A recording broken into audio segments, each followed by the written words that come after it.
Assalamualaikum warahmatullahi wabarakatuh.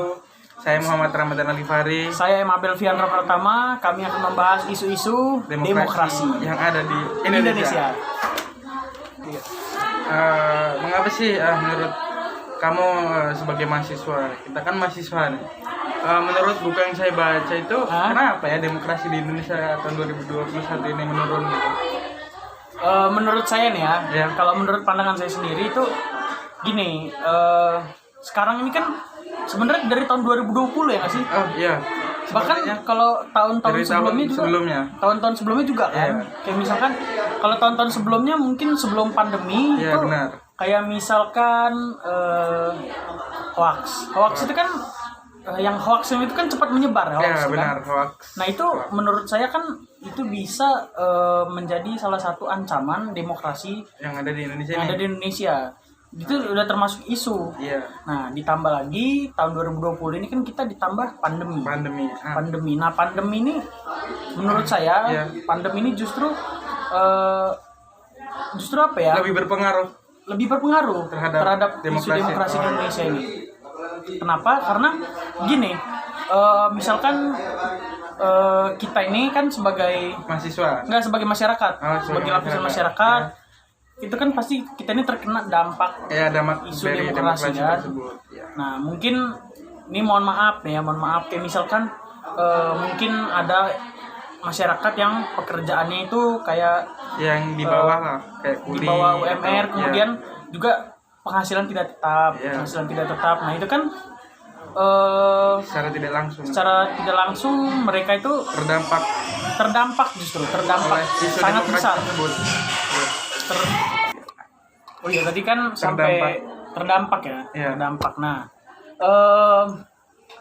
masyarakat mungkin beberapa lapisan masyarakat kan terdampak dengan apalagi pandemi kan. Maaf yang ngomong yang di bawah gitu ya. Ada yang penghasilan tidak tetap segala macam.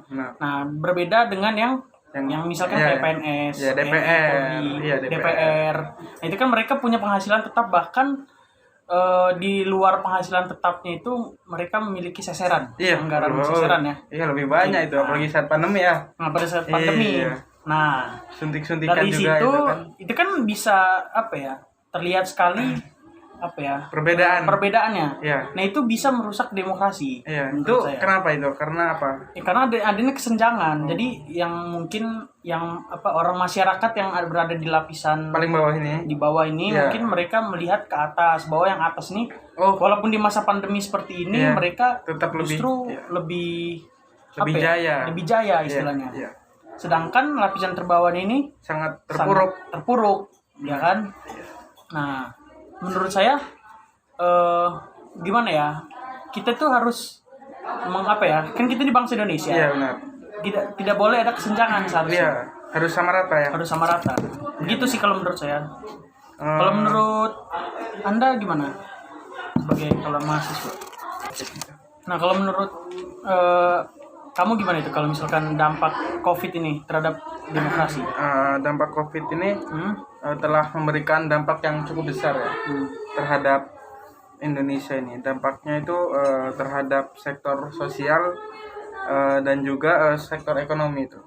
Dampaknya sektor pandemi, ekonomi lah yang ini. Nah, tadi kan dampak yang paling terkenal terkena imbasnya itu di sektor ekonomi kan? Iya, benar. Di sektor ekonomi. Nah, menurut pandangan kamu gimana itu untuk merubah? Bukan merubah ya, merubah lah ya, memperbarui lah istilahnya. Memperbaiki. Untuk saat ini kan menurut saya gimana? Ekonomi di Indonesia ini mungkin bisa dibilang menurun drastis dikarenakan pandemi ini ya. Lalu juga bagian demokrasinya, ekonomi masyarakat kecilnya itu. Bagian demokrasinya itu juga kayaknya di sektor ekonomi demokrasinya itu agak menurun. Karena tadi itu mungkin ada kesenjangan itu kali ya. Iya, mungkin kesenjangan. Karena mungkin menurut saya itu banyak anggota dewan anggota dewan, PNS mungkin. Ya mungkin yang yang bisa dibilang ya banyak yang korupsi, seperti kasusnya siapa kemarin? Ya itu apa, Menteri Sosial. Ya benar, itu salah satu contoh. Itu kan harusnya untuk seperti itu kan harusnya harus kita berikan kepada masyarakat. Tapi Harus amanah istilahnya. Iya, tetapi ini malah disalahgunakan oleh beliau untuk kepentingan pribadinya. Tapi dulu pernah dengar nggak sih yang apa, demokrasi apa itu ya? Demokrasi yang komunis. Menurut lu gimana? Menurut kamu gimana? Untuk kalau misalkan demokrasi yang dulu kan pernah sih sempat komunis kan? G30 SPKI itu. G30. Nah, menurut pandangan kamu lah ya. Saya. Nah, menurut pandangan kamu itu kira-kira demokrasi komunis ini kalau misalkan kita terapkan di Indonesia ini gimana? Biar kan semua dipukul rata gitu kan. Ini kita saya ngambil masuk akalnya aja ya, lebih masuk akal, karena kan kalau komunis itu kan kita apa ya, semuanya rata, sama rata. Nah, tapi kan menurut Anda gimana? Untuk komunis sendiri itu kan mungkin Anda juga pernah dengar lah G30 SPKI itu bagaimana kekejaman komunis di Indonesia. Untuk demokrasi jika komunis diterapkan mungkin saat ini mungkin tidak bisa dibilang tidak adil lah.